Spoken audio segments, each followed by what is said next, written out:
You're following a trail of giant footprints along the base of Pikes Peak. You've been doing this so long that you've lost track of time, and the sun is setting behind the blast blue spruce. This is a dangerous time, because it's when they're most active. Undeterred, you take a large stick and banging it against a nearby tree. After several moments of charged silence, a howling roar echoes over the mountains toward you.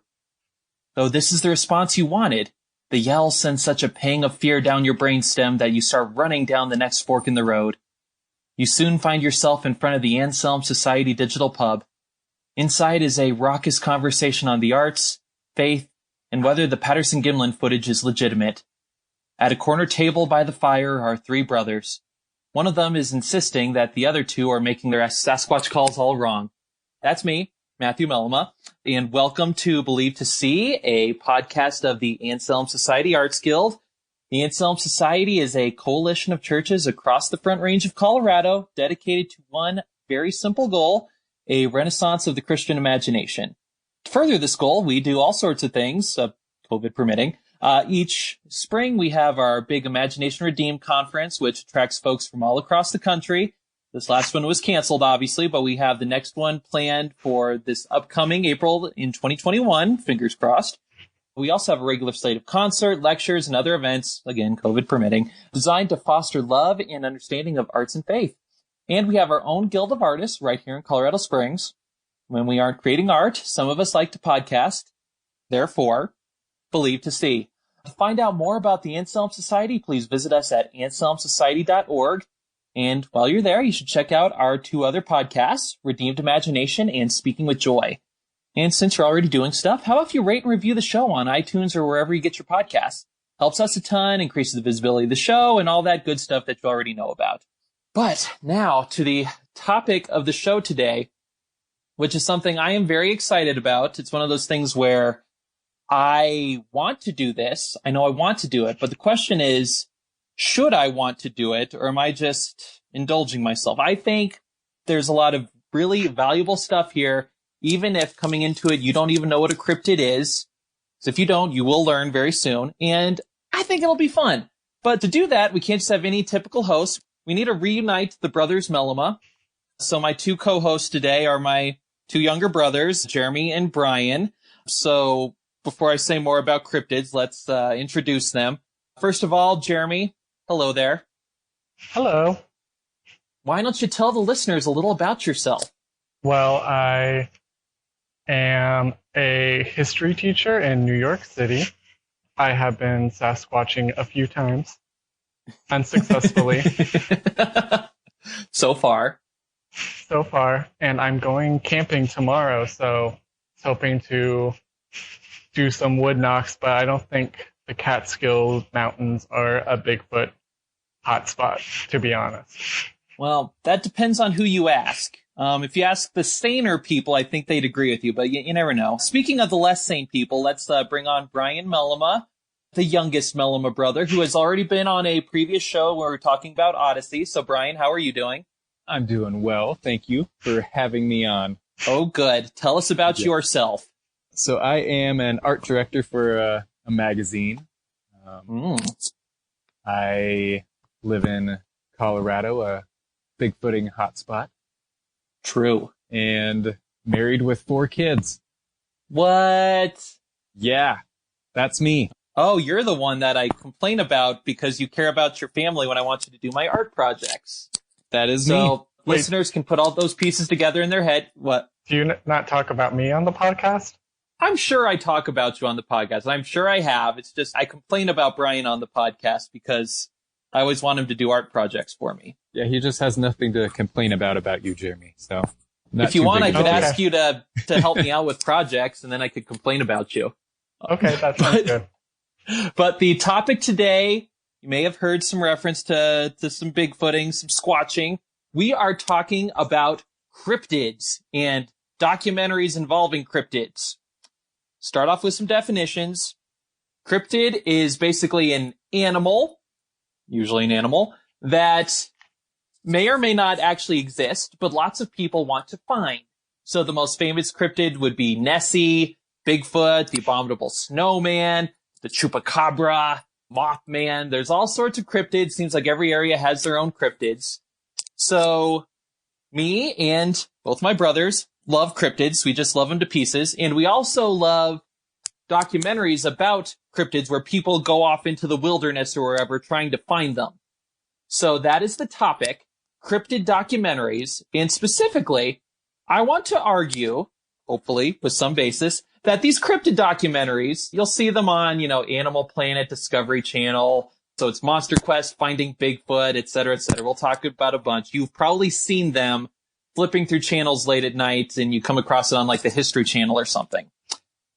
We're going to argue that these cryptid documentaries have something of value to give us. They may not be high art. They may be fairly lowbrow art, but they're still worthwhile to watch, and they can reveal a lot of important stuff if you just look at them closely enough. So now that all the definitions are out of the way, let's just go and talk about how much we just love cryptids. So Jeremy, start with you. What started your love of cryptids? I think my love of cryptids began at the library. Our mom would take us to the library about once a week. We would get new books, and I think we read every single book in the library about every single cryptid. So I was really fascinated at a young age, and I remember when we first got the internet, I did a ton of research, especially on Bigfoot. And the way that our house was set up, the computer faced a window. And as I was reading all about these very scary Sasquatch encounters, something furry hit the window. And I remember just instantly thinking that the only thing that furry that could have hit this window, which was only about like 4 feet in, like a normal first story window, it had to be a Bigfoot fist. Not like a squirrel, not a bird, not anything. It had to be Bigfoot. And I remember convincing you all to chase it because it went to hide behind the shed in our backyard. And then I remember we got golf clubs and football helmets, and we attacked the Bigfoot. We threw a golf club at it, and we thought we killed the Bigfoot. But I had just read a story about it, about where a hunter killed the Bigfoot and all the other Bigfoots attacked the cabin. And so I think we hid inside for a couple days and didn't want to go out, even though it was like summer. But we eventually got enough courage to look behind the shed, and it was just a tire. The story is true, and it was absolutely pivotal for all of us, I think. I remember being so scared because we got that library book, and you show me this story about the guy who shot the Bigfoot.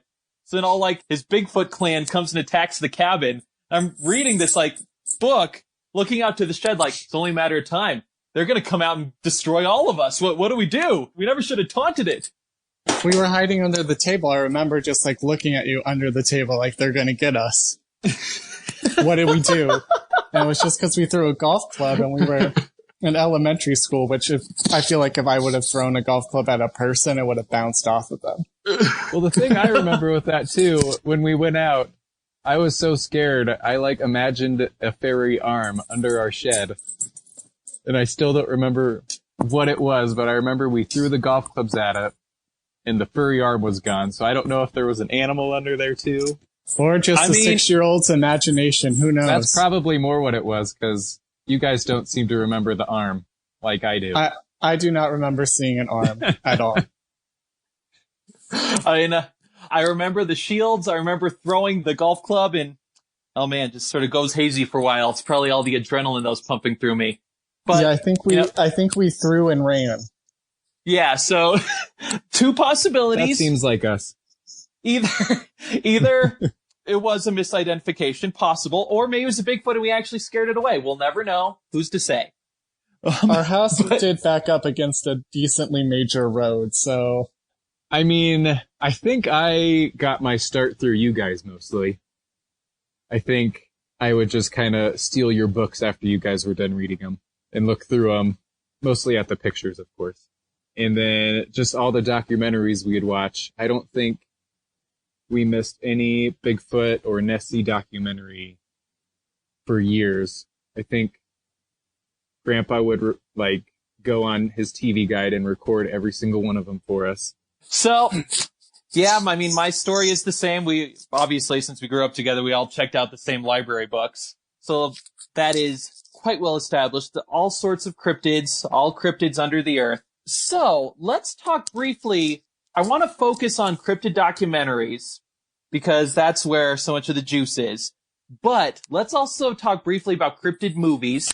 There are not a lot of Oscar nominees among these. They're basically, most of these are B-list horror movies. But there are a couple that are, well, they're not good. There's some that I love.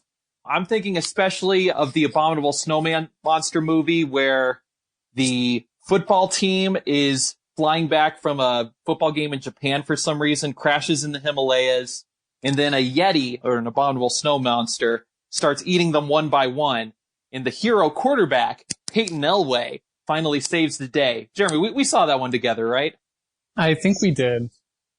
They all kind of blend together, all of the different Bigfoot movies, because I know I've seen a bunch, but I feel like their plots are all almost identical. With the same either person in a gorilla costume or really bad CGI animation. Yes, there's the CGI where you could tell they sprang for one shot of like the creature, so anytime Bigfoot kills someone, it's the same one. This isn't the highest form of cinema. Brian, you have any you want to throw out? I mean, I feel like I honestly don't remember any names of any of these, but I remember a few Bigfoot ones that are, very cheesy. The one that sticks out to me the most, though, is I think it was like Shark Crocodile. I forget how they merged the name together, but it was a shark and a crocodile. I'm not sure that's a real cryptid, Brian. Well, I saw a movie about it. So he's taking creative liberties. His favorite cryptid is Sharknado 3. Brian saw a Sharknado one night in middle school. We can't tell him otherwise. You can neither confirm nor deny the existence of a shark-crocodile hybrid. I think one of my favorite... Do you remember the Dennis the Menace Loch Ness Monster episode? Yes. Oh, that's a good one. I think that was one of our favorites.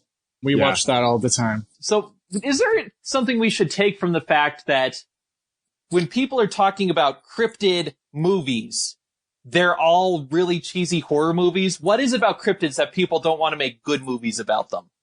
I do want to say, I am reading a new book that's all about Bigfoot. It's by the guy who did World War Z, Max Brooks, and they just optioned it for a big movie. And World War Z starred Brad Pitt, so maybe this will be our first big blockbuster cryptid movie. Oh, that's actually a good point. So I think... So yeah, I think one of the things I was thinking about is when you think about cryptids, Bigfoot, Nessie, El Chupacabra, you always think of something that's cheesy, like you think of like tourist traps and you think of campfire stories. You don't really think of things involving big ideas. You don't think of things involving serious science, serious art, which I guess I see why that is. I mean, if you've ever been to a cryptid museum, I may have been to one. You never know. They're usually for eclectic, kind of eccentric people. And that's fine, but it's not the sort of thing where they get the big budgets to make big movies. Harry and the Hendersons had a sweet ending. That's true. That is true. Harry and the Hendersons I feel like it was is a real about movie. Belonging and differences. I feel like that one, even though it's more of like a comedy, that is probably the greatest cryptid movie right now. It's sitting at number 1. Yeah, also they just came out with Missing Link, which is the claymation one. Oh yeah, so that's Leica Studios, who I love. Yep. I started watching that film. I didn't like it too much. I thought it was one of Leica's weaker ones. Have you seen it? I have not seen it. I've been waiting until I can watch it for free. In all honesty, I didn't see that one. I saw Abominable, or I think that one is called. Actually pretty good. I thought that one was cute, but tell us about Missing Link. So, Missing Link, it's Leica Studios. They do claymation, so they're the ones who did Coraline. They did Kubo and the Two Strings. Really, really great in terms of the appearance of the film. The story is just kind of weak. It's one of those things where you feel like they're kind of patching along the story to kind of get their idea going across, but they don't really have enough story to go. Too little butter scraped over too much bread. But it looks good. And like you said, Jeremy, Abominable's DreamWorks film that came out a couple years ago, it was actually pretty good. It's kind of standard, hits all the same notes you'd expect a kid's movie like that, but it was pretty solidly done. So maybe I'm speaking too soon about cryptids. But film, it's worth talking about. But really, when we get to it, the Cryptid Documentaries is really where cryptids start to shine. So there's a whole number of series where they will have people go out into the wilderness or wherever looking for a cryptid. It could be something like Monster Quest, where they look for a different cryptid each week, or it could be something like Finding Bigfoot, where they go off in search of Bigfoot in a different place every week, and each time they almost find him. But let's talk about some of our favorite shows and what we find appealing about them. Brian, it's your turn to start. Yeah, I think Finding Bigfoot's always a classic. You can't beat Matt Moneymaker and Bobo. Can't beat a name of Moneymaker for someone who exactly is on a TV show. Yes. and they always have the one skeptic in there too. You have the extreme people and then the one skeptic.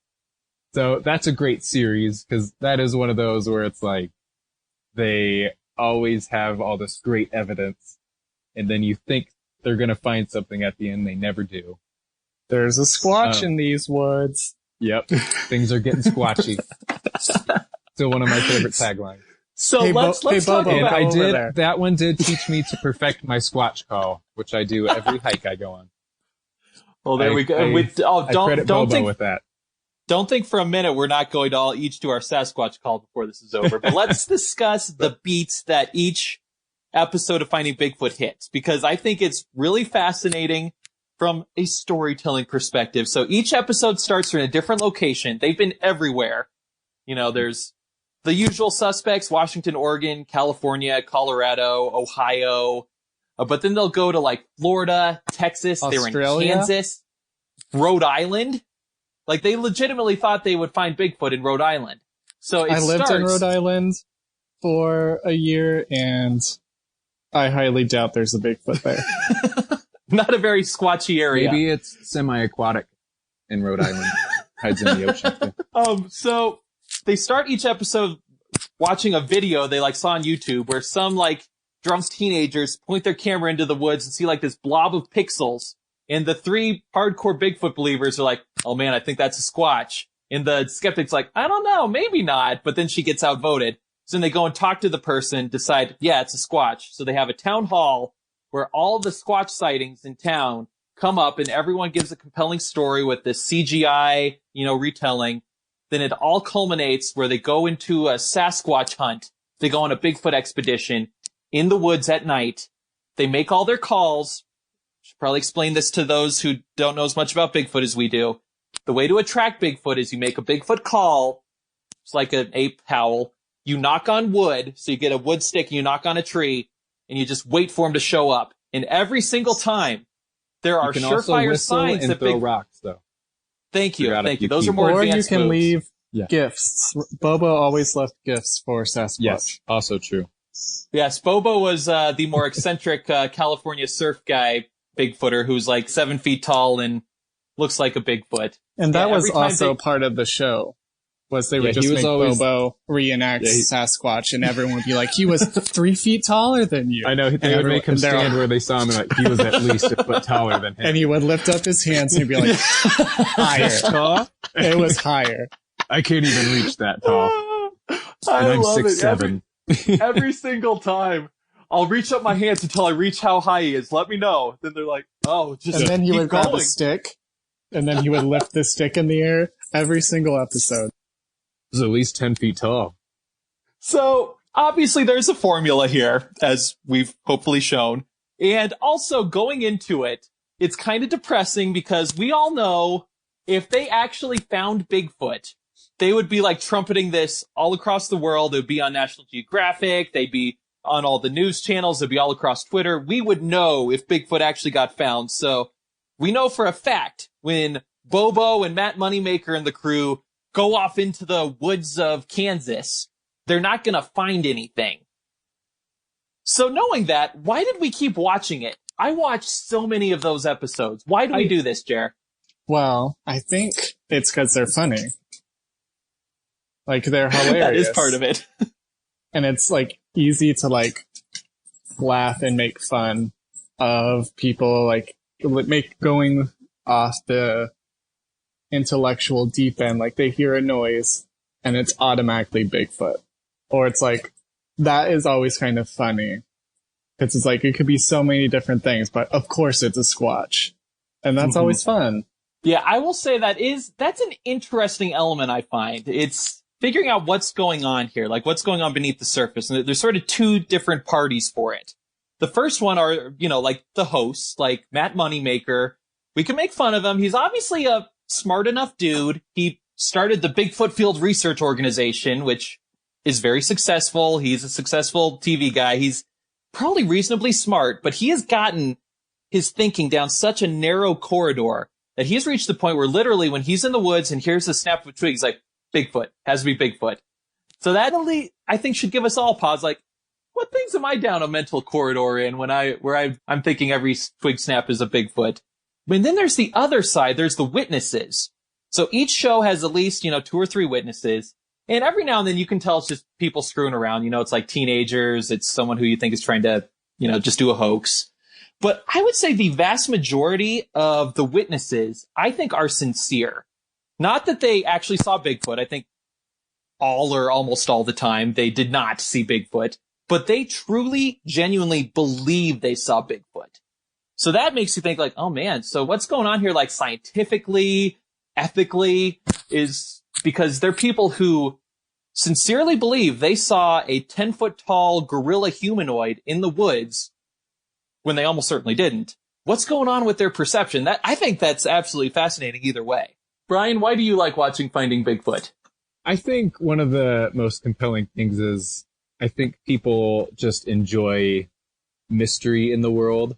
That's why I like them. I just like that there's not everything in the world has been discovered, so I think people just like to, see what could be out there, even though, a lot of these cryptids probably aren't real, whatever.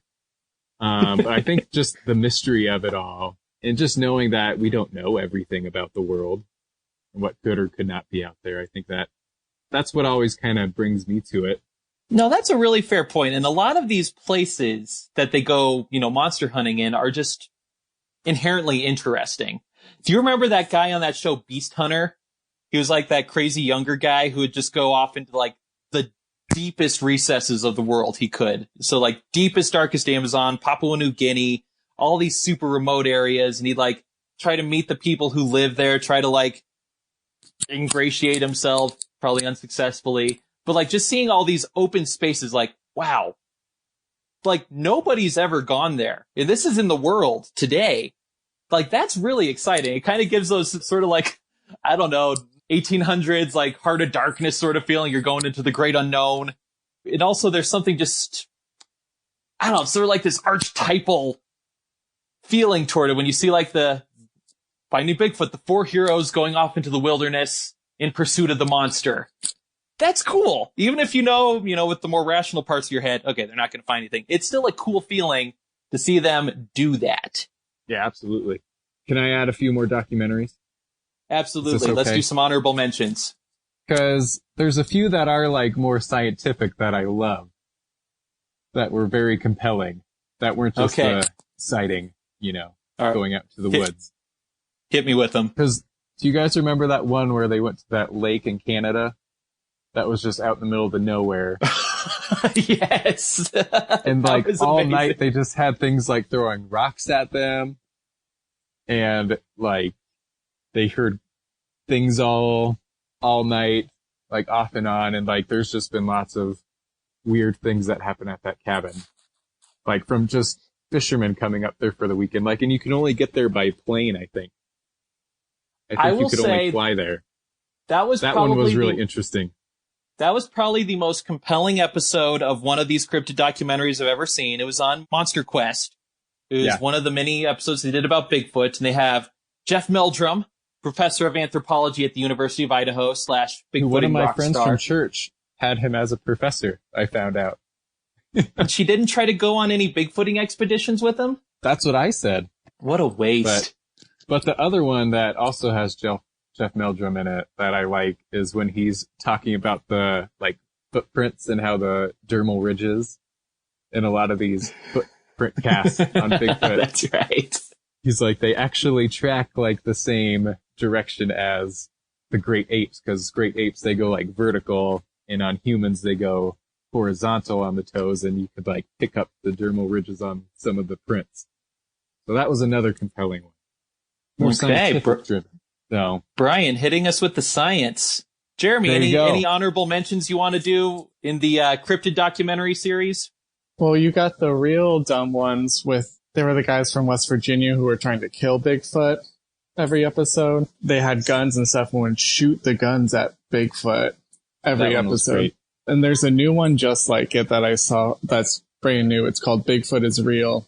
It's on the Travel Channel, and it's the exact same premise, but it's these guys in, like, I think Louisiana, but could be Alabama, who hear Bigfoot stories, go to the place, and then are like, yeah, we'll go kill the Bigfoot for you. And they shoot, they hunt, like, they're crazy, and they make a big point to pray before they go kill Bigfoot. And then, but the craziest part is they have this one guy who used to be a member, but decided it was morally wrong to kill Bigfoot since they're like rare. And he is kind of like the heel, and he'll go and do stuff and they'll be really mad at him because they argue all the time about killing Bigfoot. There's only 2 episodes, and I don't think I'll ever watch it again because it was really dumb. So does this guy like sabotage the Bigfoot hunts to like save Bigfoot? Is that what's going on? I could see that happening later on because it would make good TV. The first episode was him just doing, like, leaving gifts for Bigfoot in like a different area, but he would be like, I used to think that way, but now I don't. And one of the scenes they had them meet at like a diner and they all just started yelling at each other. That sounds great. So that's like a new one. Oh, there's just another new one that I can't decide is if it's true, if it's an actual documentary or if it's scripted out. Oh, is that Expedition Bigfoot? Yeah. I'm thinking it's scripted out. You think? Because they have like Bob Gimlin on, who's like a real person. Yeah, and but did you watch episode 2 yet? Is that where one of the hunters has to get checked into the hospital because he's getting headaches from like that's ultrasonic 1. frequency? Okay, but what's happening is they start talking like they talk about the gifts, and then literally the next night Sasquatch leaves a gift after that. So it seems a little too planned out. Like maybe they're doing some research, but I feel like it's either really good editing or it's, I don't know. And I will say the lead investigator is a little too handsome. Like, he looks sort of network TV handsome, and I don't think that's what most Bigfoot researchers would look like. So you could be right. Brian, final shout-outs before we get to my favorite set of cryptid stuff. So I just remember this other one that it pulled in all these, like, I think Jeff Meldrum was on it. I just keep thinking of him because he's one of the, like, more scientific Bigfoot researchers. And it was this crazy guy that had supposedly filmed this whole family of Bigfoot. And it honestly felt like it was a trick on Jeff Meldrum because he like went out to the site and was collecting all these samples. And then at the end, they're like, we're going to show you the video. And all was very well done. And then at the end, they show the video and it literally looks like Ewoks from Star Wars, and they're clearly fake. And I was just like, what is going on with this? Like, yeah, it was a weird one though. The lesson is never get your hopes up. Yeah, and it almost felt like a trick on all the like scientific Bigfoot researchers is what it felt like. But anyway. So that kind of gets into one of the other points I wanted to get into. It's this idea that we keep watching, hoping against hope that something interesting is going to happen when we know nothing's going to happen. Like, I'm sure if you would have taken a step back once you're into it, if you take a step back when you're into this, you would have thought, okay, if this eccentric person out in the woods actually had a clear video of a Bigfoot family, we would have known they're not going to show it to Jeff Meldrum and it's actually compelling evidence. You knew that, but you decided to keep pressing on, anyway. So that is where we get to the final stage in the Cryptid Museum. Start off with the movies. We're just like, hey, let's just make something that's kind of fun and corny. Then we go to the documentaries. Hey, let's try to find these things. Documentaries fail. We don't find them. So then we go to the final stage, which are fake documentaries. And I will say these are slightly controversial on the Discovery Channel / Animal Planet Reddit threads or whatever these people are doing. But I love fake documentaries. So for those of you who may not be familiar with them, for these, they will, usually be portrayed as a normal documentary where it's like a scientist. He's going to go look for Megalodon, the giant shark that was 50 feet long that went extinct a long time ago.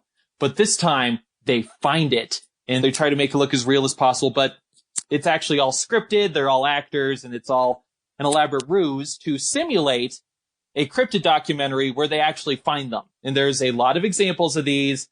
There's the mermaid documentary. There's one about dragons. There's one about Megalodon. There's one about Bigfoot. There's a whole series, Mountain Monsters, which is low-key kind of amazing. It also takes place in West Virginia.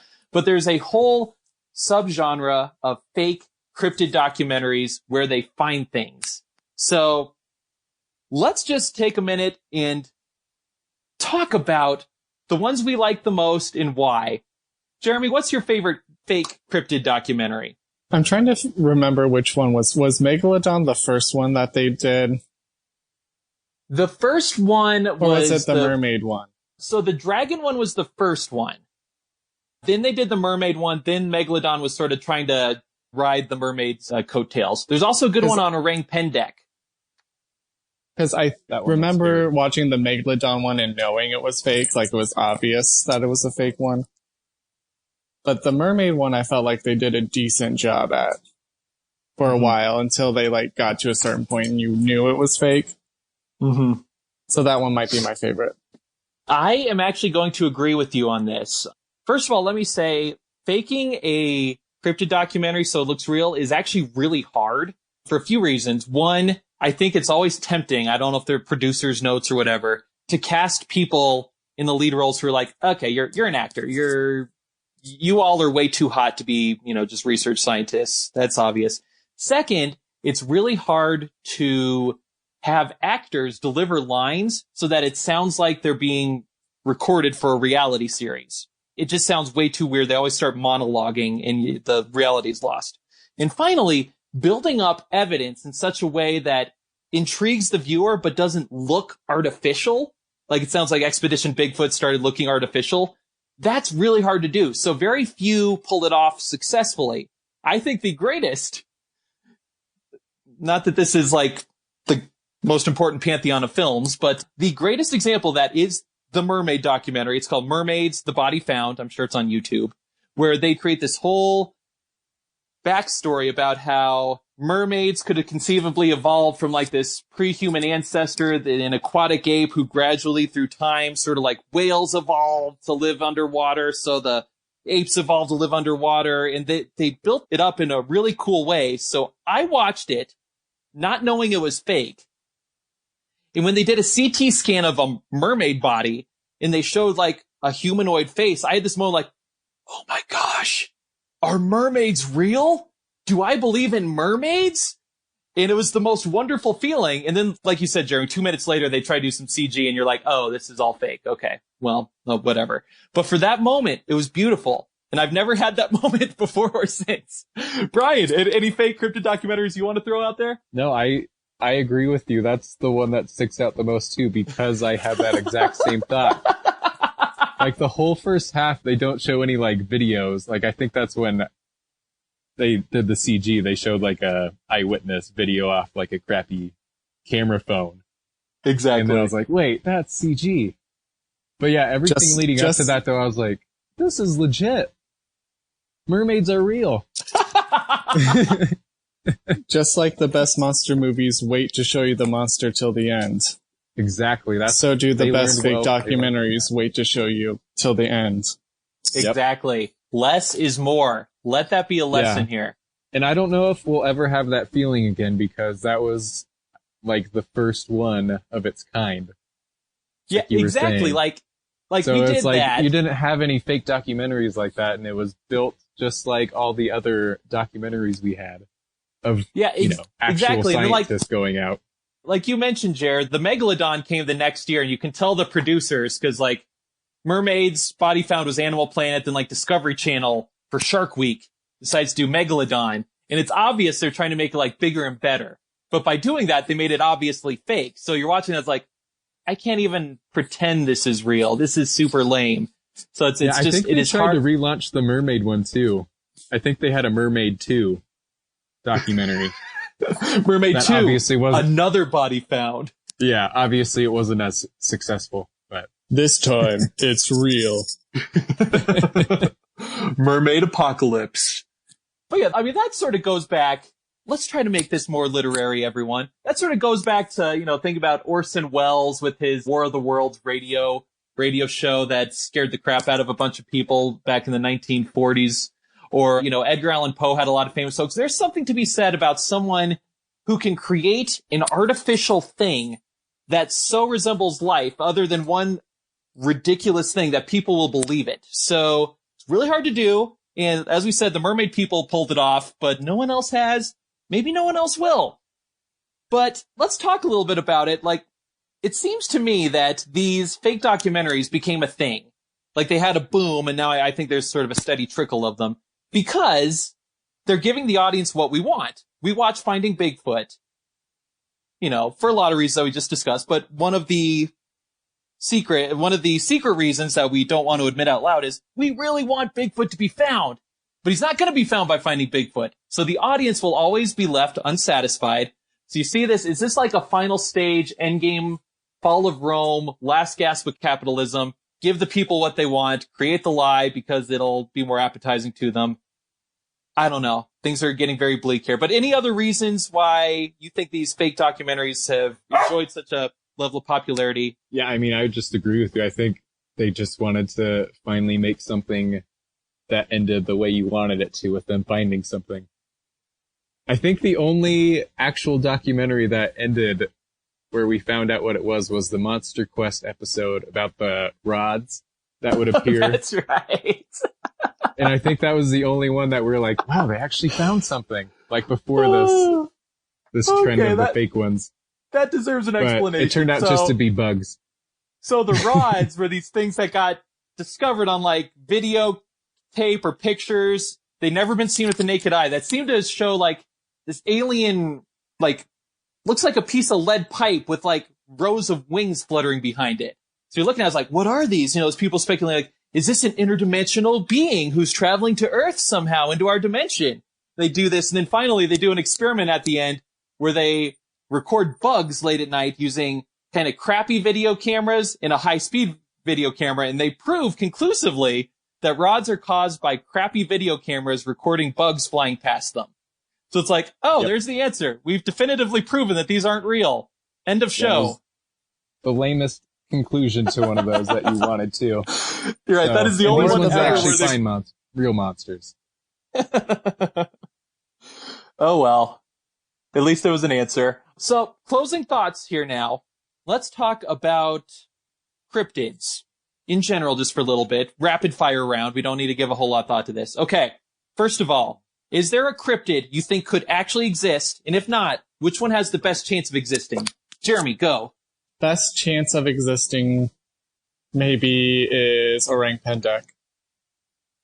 Because you also have to think about the hobbit that was found on a nearby island that would be very similar to the orang pendek.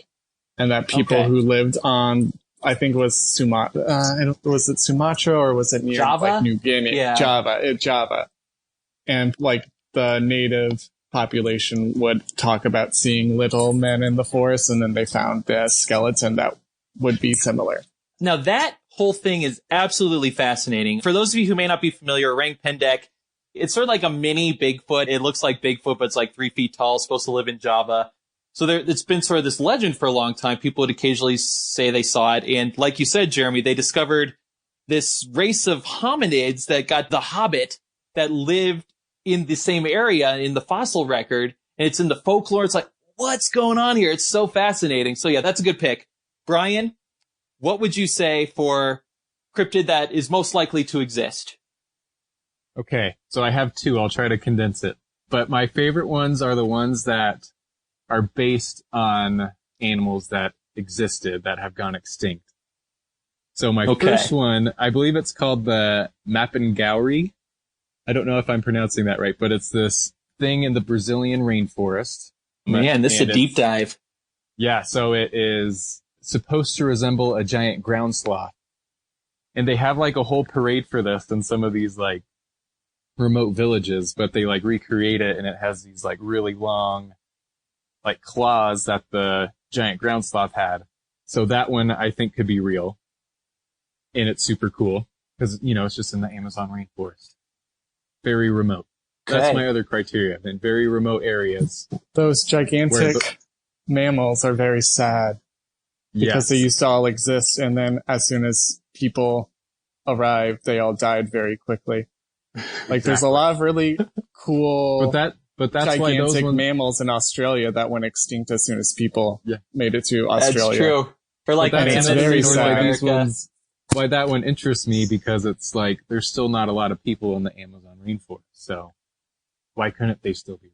My other favorite one, if I can have time for one more, is Mokele and Bembe.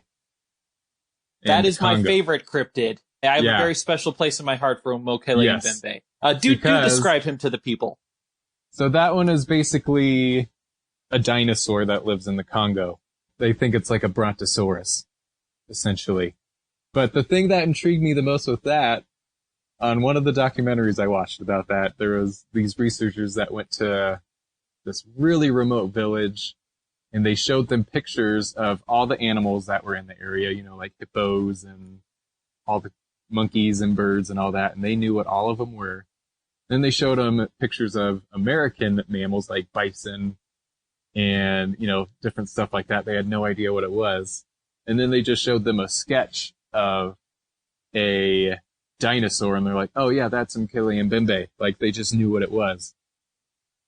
So that one was really interesting to me too. All right, cue the mystery/adventure music. All right, so thank you guys both for coming on the show. I certainly enjoyed it, and hopefully listeners, even the non-cryptid lovers among you, found something to listen to. Let me close with my pitch for a TV series that I would like to start called The Brothers Bigfoot, where it involves us three going off just into random places in the wilderness and looking for Bigfoot. As a lawyer, I'll interview all the witnesses, try to cross-examine them. Jeremy, you can be the historian, doing all the research in the area. And Brian, is the artist, you can draw a picture of Bigfoot every time and be like, is this what you saw? Thoughts? I think it would also be funny job. if we added survival elements of us trying to survive in the wilderness. Ooh, yeah, that would be where good. it's like we have to like find our own food and stuff because like, you know, like people love Naked and Afraid or Alone. So if we added elements of that, we're definitely wearing clothes on this show. I want to make that clear. But I'm just saying that genre, the survival genre, like people love that. So it's like we're gonna live like Sasquatches. If we can't find stuff to eat, the Sasquatches can't either. Exactly. I watched a lot of Survivor Man, so yeah, Survivor Man, Bear Grylls, all that. Like if we added elements of that, I think it would make it different in the genre of. I like it. All right, something for all the executives to consider. Well, things are now winding down at the Anselm Digital Pub. Fire's down to embers. Customers are trundling home, and you hear a distant yowling call in the background.